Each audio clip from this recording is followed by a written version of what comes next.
Hello students, welcome back to elite mathematics classes. Student, previous lecture में हमने complete किया था basics of the triangles, similar figures and कुछ बातें की थी हमने कॉन्ग्रुएंट फिगर्स के बारे में।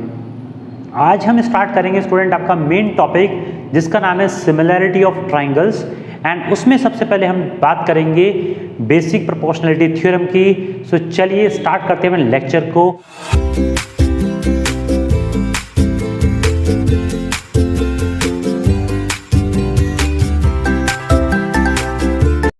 तो स्टूडेंट स्टार्ट करते हैं टॉपिक को सिमिलैरिटी ऑफ ट्राइंगल्स, जिसमें हमने सबसे पहले जाना था कि दो फिगर्स सिमिलर कब होती हैं, और हम जानेंगे उसके बाद बेसिक प्रोपोर्शनलिटी थ्योरम को, जिसमें हम डिस्कस करेंगे उसका प्रूफ एंड वो कैसे कैसे अप्लाई की जाती है, उसके क्वेश्चन के थ्रू उनको डिस्कस किया जाएगा। तो सबसे पहले हम बात करते हैं जो हमने सबसे पहली चीज़ पढ़ी थी कि अगर दो फिगर्स सिमिलर हैं तो उनकी क्या क्या प्रॉपर्टीज होती हैं। So if two triangles are similar, if their corresponding angles are equal, यानी कि दोनों के corresponding angles equal होंगे तो वो फिगर की पहली जो रिक्वायरमेंट है वो कंप्लीट होगी, यानी कि सिमिलैरिटी की जो रिक्वायरमेंट है वो कंप्लीट हो जाएगी।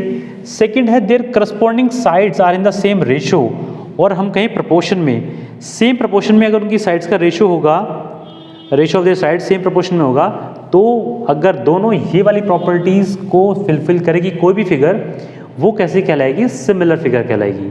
ठीक है स्टूडेंट, ये हमने पढ़ चुके हैं। नाउ एक इंपॉर्टेंट पॉइंट है, the ratio of any two corresponding sides in the two equiangular triangle is always the same. Equi angular triangle का मतलब स्टूडेंट यहाँ पे टर्म आई है इक्वी एंगुलर, यानी कि जिसके सेम एंगल्स हों। इसी बात को इन्होंने इस तरीके से बोल दिया है कि अगर ratio of any two corresponding sides in the two equiangular triangle is same, then it is also a case of similar triangles. क्योंकि इसी में इक्वी एंगुलर हो गए और ratio of the sides corresponding sides का भी same हो गया, तो यानी कि वो दोनों ही प्रॉपर्टी उसकी फुलफिल कर रहा है, तो यानी कि यहाँ पे भी क्या होगा, हमारे पास सिमिलरिटी कॉन्सेप्ट आ जाएगा। इसके बाद हम अपने मेन टॉपिक पे चलते हैं, that is basic proportionality theorem और थेल्स थ्योरम। क्योंकि थेल्स जो साइंटिस्ट है उन्होंने इस थ्योरम को दिया था, तो उनके नाम पे ही पढ़ी है, और क्योंकि बेसिक प्रोपोर्शन का ही यूज़ करते हैं तो यहाँ पे बेसिक प्रोपोर्शनलिटी थ्योरम बन जाती है इसका नाम।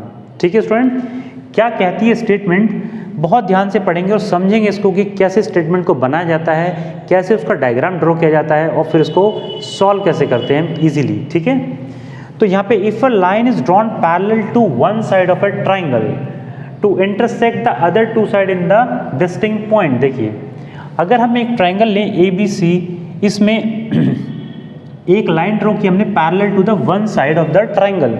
ये one side of the triangle BC है, इसके पैरेलल हमने एक लाइन ड्रॉ कर दी DE। ठीक है, और ये दो अलग जो साइड से, दो बची हुई साइड से, उनको दो डिस्टिंक्ट पॉइंट पे, डिस्टिंक्ट का मतलब हो गया स्टूडेंट अलग अलग पॉइंट पे इसको कट कर रहा है इस तरीके से। ठीक, अब the other two sides are divided in the same ratio, यानी कि ये जो दो साइड हैं, जो पैरेललिस्ट के अलावा जो दो साइड हैं, उनको ये सेम रेशियो में डिवाइड कर रहा है। इसका मतलब है AD upon DB is equals to AE upon EC। This is AD upon DB is equals to AE upon EC। ये लाइन जो डिवाइड कर रही है, ये इस रेशियो में इसको डिवाइड करेगी, ये हमें प्रूफ करना है। अब स्टूडेंट, जब प्रूफ की तरफ जाते हैं हम, तो सबसे पहले हमें पता होना चाहिए कि उसका लिखने का तरीका क्या होता है। तो सबसे पहले जो गिवन हमें होता है क्वेश्चन है वो लिखना होता है, यानी कि a triangle ABC is given to you and DE parallel to BC भी आपको गिवन है। ये दो चीज़ आपको इस क्वेश्चन में गिवन है, यानी कि इस थ्योरम में गिवन है। और थ्योरम हो या क्वेश्चन हो, उसका तरीका लिखने का यही होता है। उसके बाद टू प्रूव लिखेंगे, जो हमें प्रूव करना है वो लिखेंगे। फिर उसके बाद कंस्ट्रक्शन अगर हमने कोई किया है तो वो लिखेंगे, एंड देन फाइनली हम प्रूफ के ऊपर आएंगे। तो कंस्ट्रक्शन में हमने क्या क्या किया, इसमें ये DC को ज्वाइन कर दिया है और BE को ज्वाइन कर दिया है, और दो परपेंडिकुलर ड्रॉ किए हैं, यानी कि EN on the AB and DM on the AC side. इतना सब कुछ करने के बाद हम इस क्वेश्चन को इजीली, इस थ्योरम को इजीली प्रूफ कर लेंगे। आप देखिए कैसे करते हैं इसको। हमें पता है students, area of the triangle क्या होता है। एरिया ऑफ ट्राइंगल जो हम पढ़ते हुए आ रहे हैं वो क्या होता है, area of triangle is equals to half into base into height. यही पढ़ा है हमने। ठीक है, अब इसको इस पर कैसे अप्लाई करेंगे, देखिए यहाँ पे ध्यान से। तो हम क्या करते हैं, सबसे पहले देखो करने का तरीका क्या है। इसको हमने ये वाला ट्राइंगल लिया स्टूडेंट, एक तो ये लिया, यानी कि एरिया ऑफ द ट्राइंगल। अगर हम बात करें area of triangle ADE,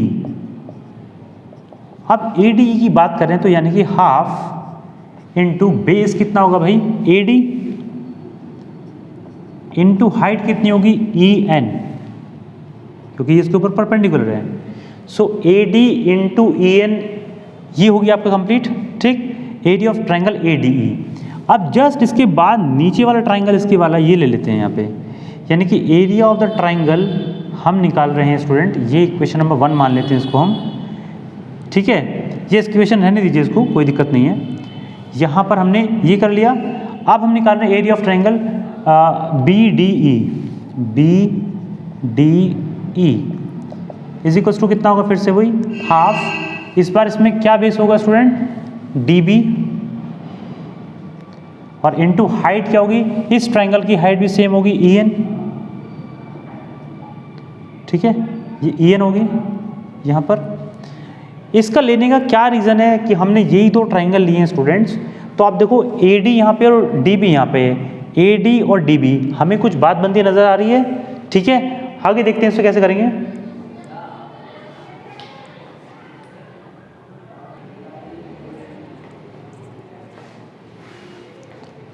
now student look at this, हम इसका क्या करते हैं, रेशियो फाइंड कर लेते हैं, यानी कि area of triangle ADE upon area of triangle BDE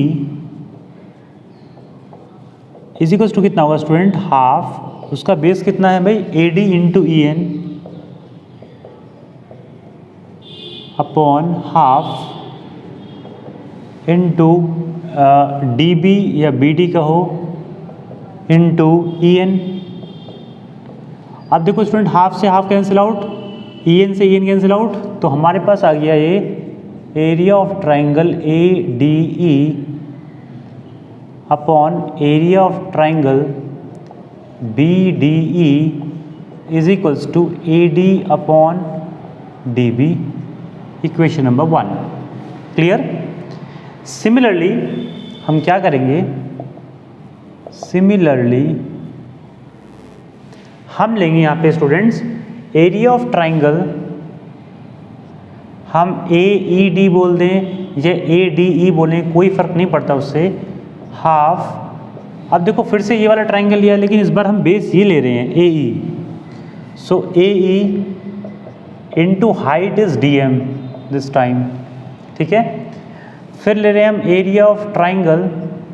अब की बार हमने ये वाला ट्राइंगल लिया है, तो इस बार इसमें ये वाला ट्राइंगल देंगे, यानी कि DEC is equals to half. Base कितना होगा स्टूडेंट यहाँ पे EC into height is again DM, fine. अब फिर से हम वही करेंगे यहाँ पे एरिया ऑफ ट्राइंगल AED या ADE बोलो, कोई उससे फर्क नहीं पड़ता स्टूडेंट, दोनों ही इक्वल हैं, is equals to sorry upon area of triangle DEC that is equals to half into AE into DM upon half into EC into DM। फिर से देखो ये हाफ से हाफ और ये DM से DM, यानी कितना आ गया ये हमारे पास AE upon EC।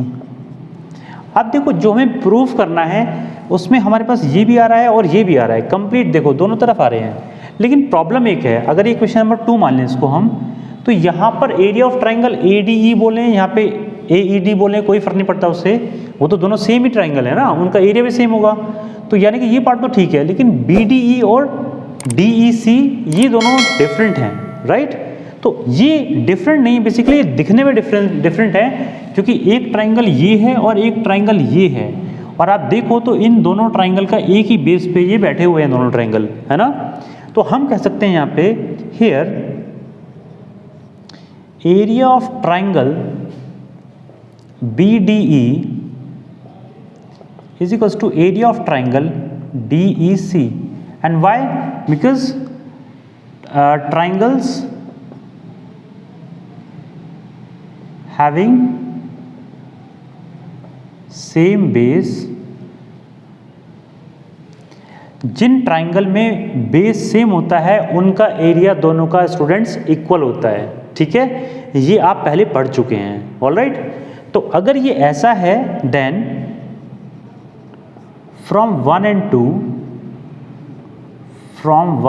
2 we can say that AD upon DB is equals to AE upon EC। यही मैं प्रूव करना था students, so hence proved. So student आपने देखा ये बीपीटी थ्योरम का प्रूफ था और इजीली हमने इसको कंप्लीट कर लिया। किसी भी स्टूडेंट को कोई प्रॉब्लम इसमें रह जाती है तो कमेंट सेक्शन में जरूर लिखिएगा, उसको हम डेफिनेटली सॉल्व करवाएंगे।